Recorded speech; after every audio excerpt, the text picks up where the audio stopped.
how much you owe. Handwritten note. Sure. Or physically. Energy. That creates the lid and everybody. So has to if you and rise. I disagree on something, then you must be erased and banished from In Florida, like 500 is like a mansion, yeah. Hi guys, thanks so much for tuning in to this week's Sam Speaks and Sam Speaks radio podcast on iTunes.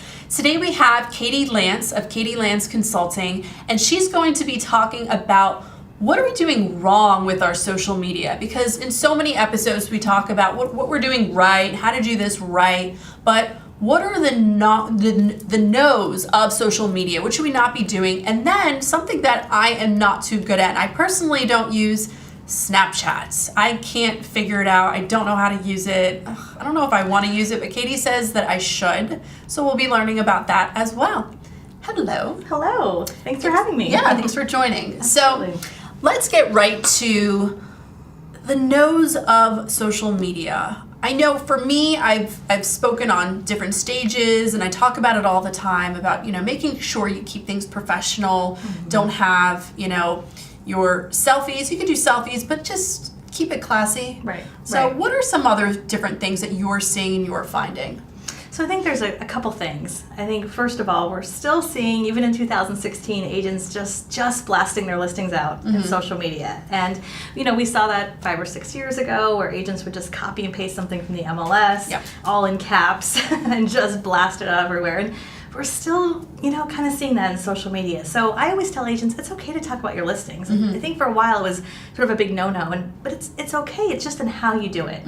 So I always recommend, if you were telling your best friend about a listing, what would you say? You'd probably say, this house is amazing.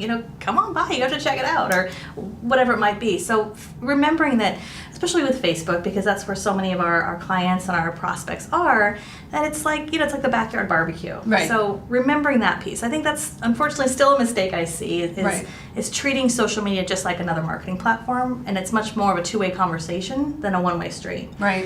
And then the second big thing is I think a lot of agents miss out on the personal part of social media, the relationship building piece of it. Because as much as we can talk about generating leads and doing Facebook ads, which is all very important and they work really well, there's also the personal side of it. So I think a lot of agents want to just maybe outsource it, have someone do it all for them. And I'm not against having an assistant, or maybe you have a marketing person or a copywriter or someone to help, right? But that personal piece of it is so important. Right. And so I teach agents how to do things like, creating a Facebook list of your clients or a Twitter list, and being really intentional about, just taking 5 or 10 minutes a day. Instead of looking at your noisy news feed, look at your 10 clients. Right. And they're going to be posting things, about their kids, or they're going on vacation. And when you can take a moment to comment and interact, or use it as an opportunity to pick up the phone or to send a card in the mail, that's how we build those relationships. Right. And, relationships were built with these small little interactions over the course of time. It's so huge that you said that, though, because when I always tell people I started my whole business and brand off of Facebook. Yeah. And it's not just about the Sam show. It's not just about look at me, look at my listings. Right. I was always looking at what everyone else was doing, what everyone else was saying, and everyone likes to be liked. Yes. When I would So true. like comments or make comments or like other people's posts, I can't even tell you how many emails I would get, Facebook messages, and like, oh, hey, actually I love your profile and everything that you're doing and all your posts. And I hadn't heard from these people until I liked whatever they wrote or commented. It was like people always are, for whatever reason, we're in this obsessive social media mind where we want to know who's liking our statuses, who's Right. liking our posts. It's kind of crazy. It's true. We're We all all post very- something and then a few minutes later go, did anybody like it? Right, Did we're anybody all comment? very insecure. It's like Yes. the insecure social world. Yes. But with that said, that's another way to really grow it. So Yeah. it's not all about you. Absolutely. I mean, in fact, there was a statistic from NAR that came out a couple years ago, and it said something like about 80% of home buyers and sellers, after they buy or sell their home, say, yes, I would definitely use my realtor again. But the reality is it's only really about 20%. And the reason is, as we know, it's just hard to keep in touch with people. Right. We do postcards and flyers and calendars and Christmas cards, and all of that still works. You know, I'm never saying throw that stuff out. But we have this amazing opportunity to connect with people and to scale that in a way like never before. You know, and it's not going away Right. anytime soon. So it's here to stay, and it's just about getting a system together, so you don't feel like, oh, that was a waste of time. Right. I was on Facebook for half an hour, and all I saw was cat videos, and somebody playing Candy Crush. Like, getting really intentional about what you're doing. Which is interesting. So you talk about getting a system together. I feel like there's so much out there. There's Facebook, Instagram, Twitter, Snapchat, and it's like you have to be a full-time social media person and do real estate. Right. You're like, well, then you go nuts because it's like, I missed that 10 o'clock a.m. or 10:01 when I know my post will get viewed the most. And then you're like, damn, now I have to do the next day. Right. It can drive you insane. It will drive me insane because I'm like, I missed the time. I can't make the post. Dang it. So how does somebody put together a system? So I think part of it starts with thinking about your story of who you are, and the word brand gets thrown around a lot, but what I find is a lot of agents will say, should I be on Snapchat? Should I be on Facebook? And I feel like the bigger question is, well, what's your story? What does it feel like to work with you? Because it's not enough to just be on Facebook or Twitter or Snapchat or wherever you want to be. It's not just about how many times a day you're going to post. It's about how are you going to create content that tells the story of who you are. And it's a little intimidating for a lot of agents, like, creating content. What do you mean I need to be a media company now? Right. But when you create content over the course of time, the leads that you get from that content are so much better because you'll start to hear people who go to your website, they fill out that lead form, and they'll email you and say, I've been reading your blog for years. I've been following your podcast forever. I've been watching your videos. And they feel like they know you. So although, yes, it definitely takes time, I think taking a step back, figuring out what's your brand all about, what's your why, and seeing, what are your strengths. If you as an agent, if you do like to write, then maybe having a blog is an opportunity. If you are not a writer, maybe you prefer to be on camera or to do a podcast. But thinking about creating content, and then I'll also say that there are some great people out there that you can hire on a freelance basis or a project basis, virtual assistants who can sort of help you do some of that heavy lifting, as long as you don't forget that personal piece of it. Right. Because nobody's going to have your voice better than you. Exactly. I mean, it's the example I've been saying for years and years. It's like, imagine having a dinner party with your 10 most important clients, and instead of you being there, you send your assistant. Right. Right? Or if you put a post out and then somebody's calling you like, oh, that looked awesome, and you have no idea what was out there. Right, and exactly. It's like, what are you talking about? Not a good situation. Yeah. So having a balance between the two, for sure. Let's dive into Snapchat. Okay. I don't even know where to start with questions because I look at it, it scares me. It looks like it's a lot of work. And then I'm like, I've spent all this money on professional pictures for my listings, and now to have these professional edited photos, done away essentially because I'm going to be Snapchatting and showing the real thing. Like, I don't want to do that. Right.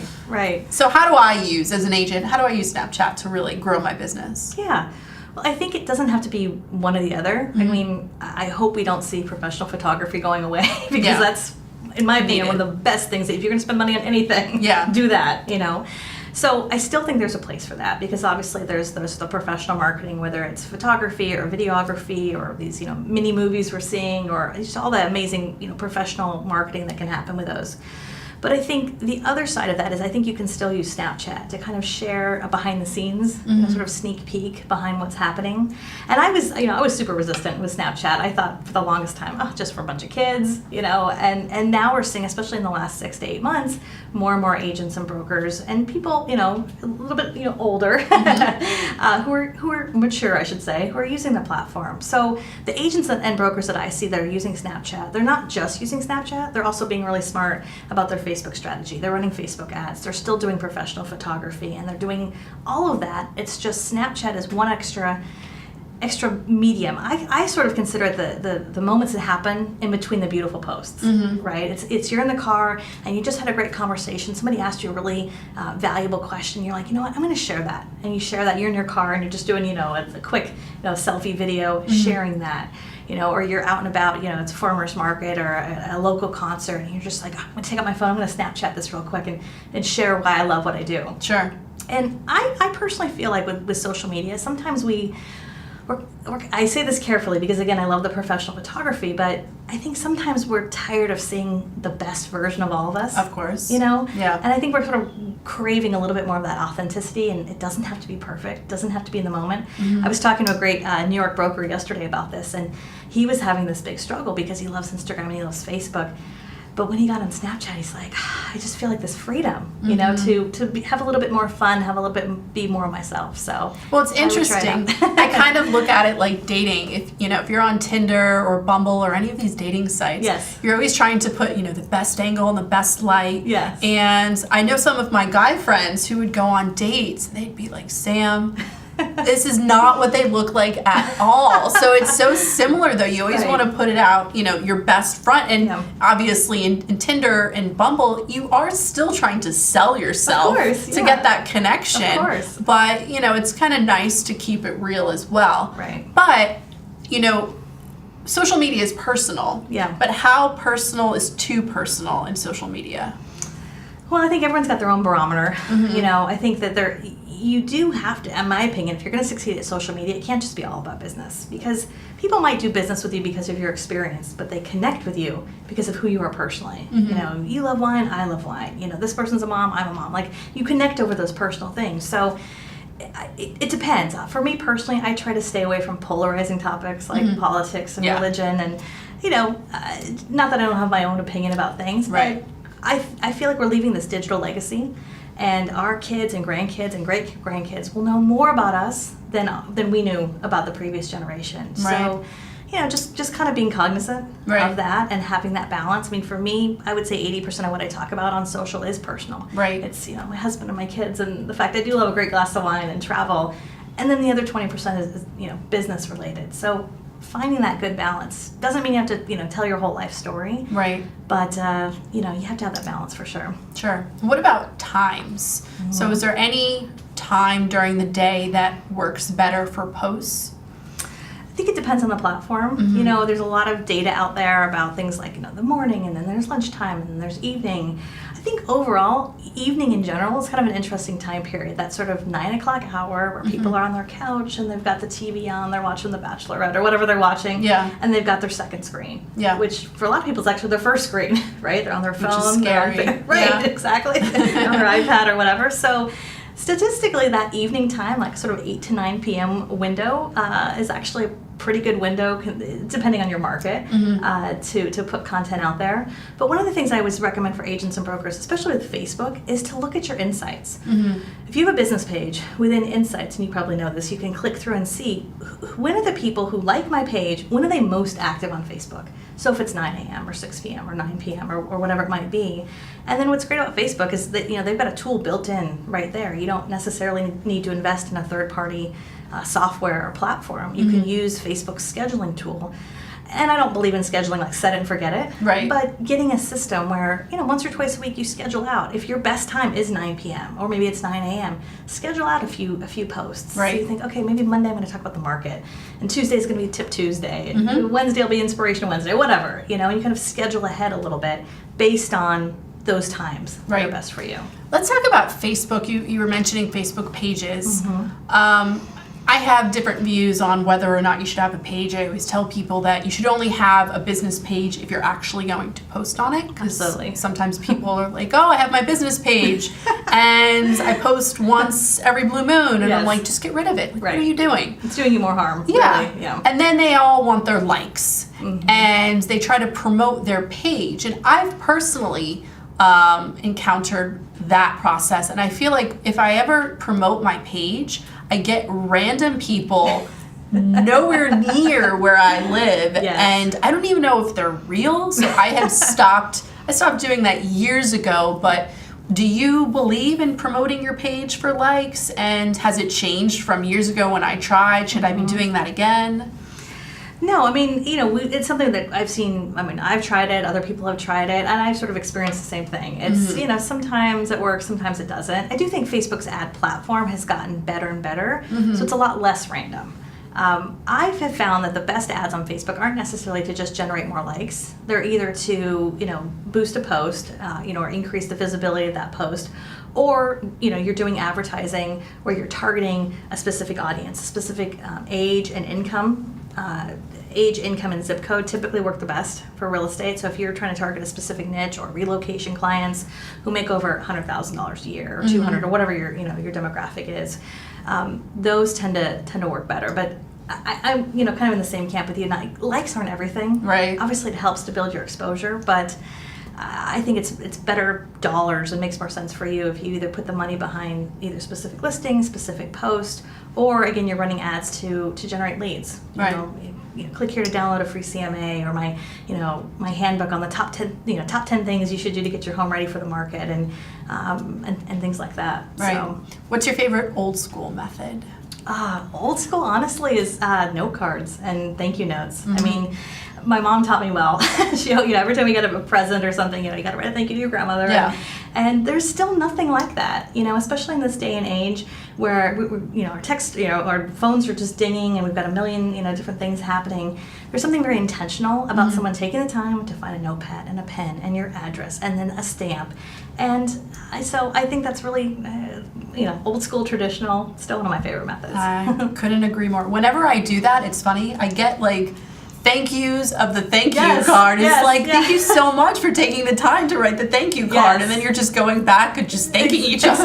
Exactly. So It's true. I cannot agree more, because people know that you actually made that effort than just writing the email. It was, you took time. Exactly. So, and that's everything. Yeah. Because with social media just growing stronger and stronger, it's it takes away from just the personalization. That's true. So That's true. I Katie, totally agree. thank you so much for joining us today. You're How welcome. can people connect with you? So the best way to connect, just through my website, katielance.com. You can find out more about how we help agents and brokers get social smart. Awesome. Thanks so much for tuning in to this week's Sam Speaks and Sam Speaks radio podcast on iTunes. Make sure to check us out each and every week. Download the podcast and tune in. We'll see you next time.